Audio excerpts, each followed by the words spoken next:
जय हिंद दोस्तों, स्वागत है आपका अपने YouTube channel divine journeys by Satish पर। दोस्तों, जैसा कि आप जानते हैं कि चंद्रमा पर चंद्रयान 3 की सॉफ्ट लैंडिंग करने के बाद भारत दुनिया का चौथा देश बन चुका है जिसने चंद्रमा की सतह पर सक्सेसफुली पहुंचकर इतिहास रच दिया।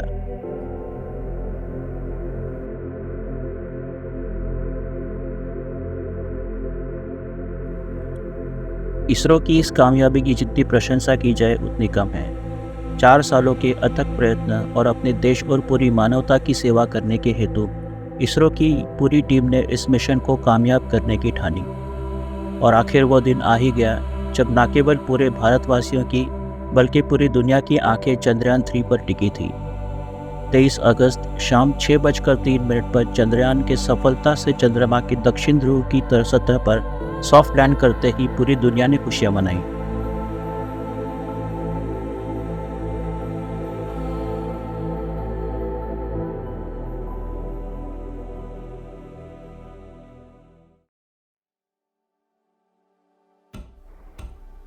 साइंस की इस असाधारण उपलब्धि जैसी कई उपलब्धियां इसरो अपने अनगिनत स्पेस मिशन से हासिल कर चुका है।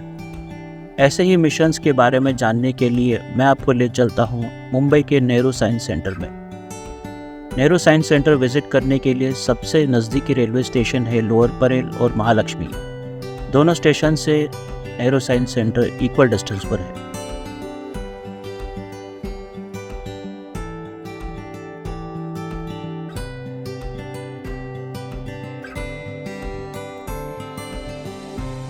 गेट एंटर करते ही आपके लेफ्ट में टिकट काउंटर मिल जाएगा। टिकट काउंटर में काफ़ी अलग अलग पैकेजेस अवेलेबल हैं, जिसका नॉर्मल टिकट 70 रुपीज़ से स्टार्ट होता है। टिकट डिटेल्स चेक करने के लिए लिंक आपको डिस्क्रिप्शन बॉक्स में मिल जाएगा। नेहरू साइंस सेंटर भारत का सबसे बड़ा इंटरैक्टिव साइंस सेंटर है। यह वर्ली में स्थित है। 1977 में इस केंद्र की शुरुआत लाइट एंड साइट प्रदर्शनी से हुई और फिर 1979 में एक साइंस पार्क बनाया गया। नेहरू साइंस सेंटर के विजिटिंग आवर्स मॉर्निंग 9:30 से लेकर शाम 6 बजे तक है। नेहरू साइंस सेंटर को फुली एक्सप्लोर करने के लिए आपको 3 से 4 घंटे लग सकते हैं, इसलिए इस व्लॉग में हम केवल एविएशन और स्पेस सेक्शन को ही एक्सप्लोर करेंगे।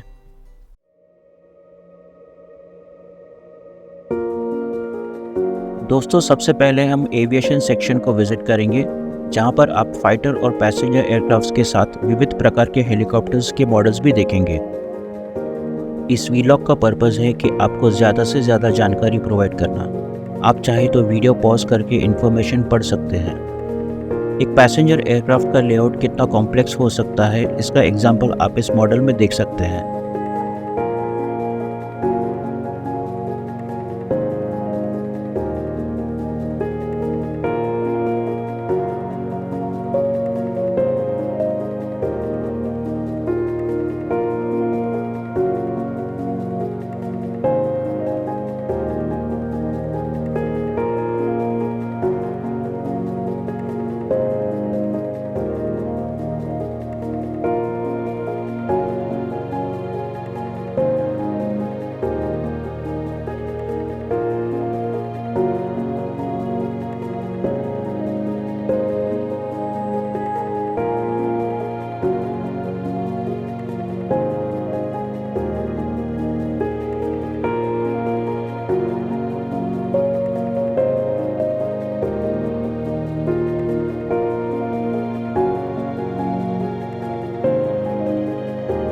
एक एयरक्राफ्ट का सबसे इम्पोर्टेंट हिस्सा होता है उसका टरबाइन इंजन, जिसकी मदद से विमान उड़ान भरता है। इस वक्त आप एक ओरिजिनल टरबाइन इंजन को देख रहे हैं।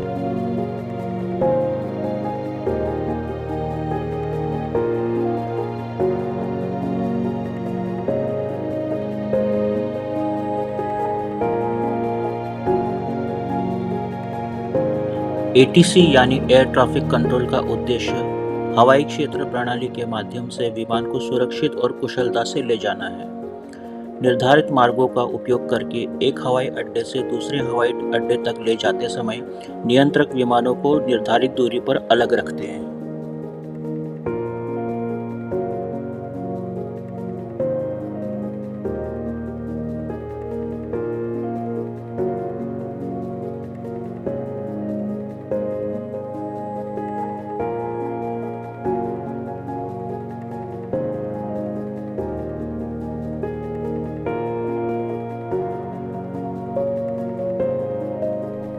वॉर के समय हेलीकॉप्टर एक बहुत ही इम्पोर्टेंट रोल निभाते हैं, चाहे वो सोल्जर्स को स्ट्रेटेजिक लोकेशंस पर ड्रॉप करना हो, राशन या एमिनेशन को सोल्जर्स तक पहुंचाना हो, जख्मी सोल्जर्स को वॉर फ्रंट से बेस कैंप तक पहुंचाना हो या दुश्मन पर लो ऑल्टीट्यूड पर रहकर मिसाइल से टारगेट करना हो। हमारी आर्मी, नेवी और एयरफोर्स का बैकबोन हमारे इंडियन आर्मी के हेलीकॉप्टर्स के मॉडल्स आप इस समय देख सकते हैं।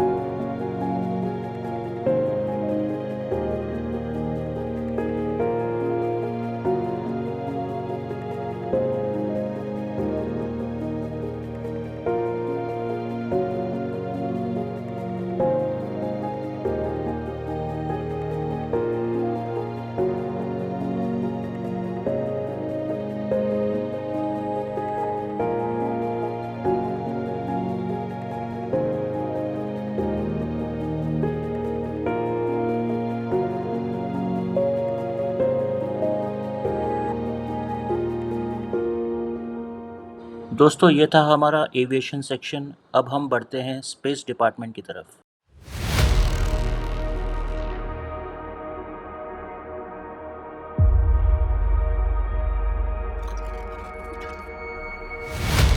नाइकी अपाचे भारत द्वारा नवंबर 1963 में केरल के तुम्बा इक्वेटोरियल रॉकेट लॉन्चिंग स्टेशन से लॉन्च किया गया पहला रॉकेट था।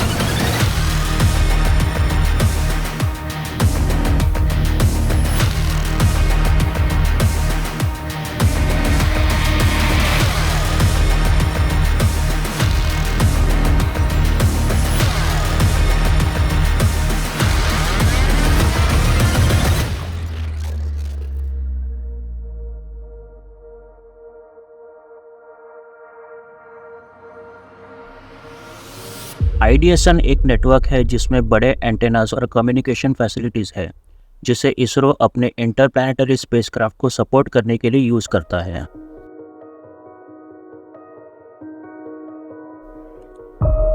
भारतीय मूल के अंतरिक्ष यात्रियों की सूची में सबसे पहला नाम आता है विंग कमांडर राकेश शर्मा जी का, जो अप्रैल 1984 में अंतरिक्ष में यात्रा करने वाले पहले भारतीय बने। उनके पश्चात कल्पना चावला और सुनीता विलियम्स ने भी अंतरिक्ष यात्रा करके भारत का गौरव बढ़ाया।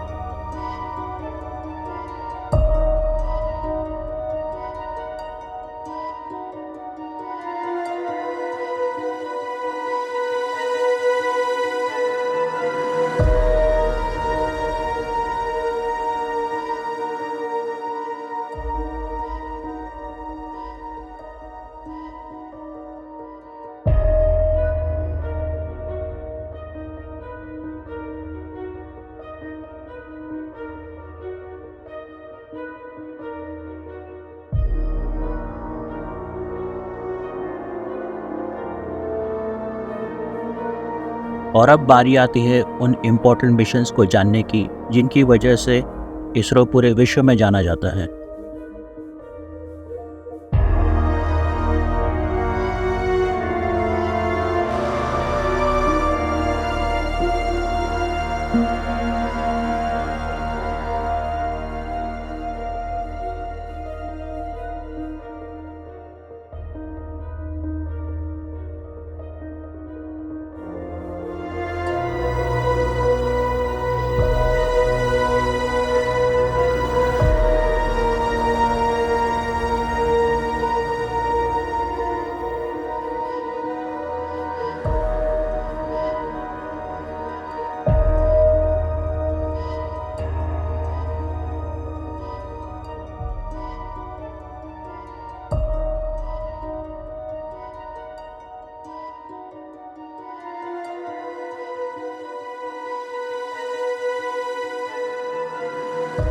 गगनयान पूरी तरह से ऑटोमेटिक 3 टन वाला अंतरिक्ष यान कैप्सूल है जो कि 3 एस्ट्रोनॉट्स को कक्षा में ले जाने के लिए और 2 दिनों तक मिशन की अवधि के बाद पृथ्वी पर सुरक्षित रूप से वापस लाने के लिए डिज़ाइन किया गया है। अंतरिक्ष कैप्सूल में जीवन नियंत्रण और पर्यावरण नियंत्रण प्रणाली होगी।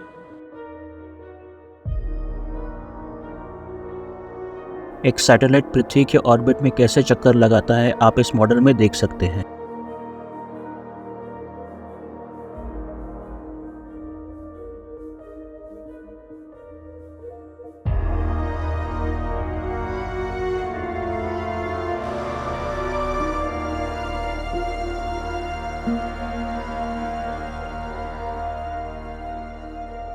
इसरो के फ्यूचर प्रोजेक्ट्स के बारे में यहाँ हमें जानकारी भी मिल जाती है।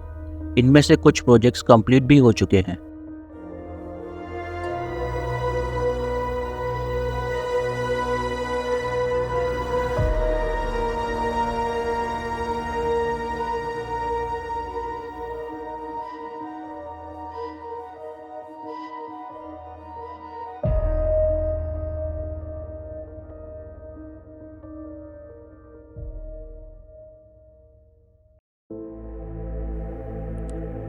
दोस्तों, हमारे वैज्ञानिक किसी देशभक्त से कम नहीं है।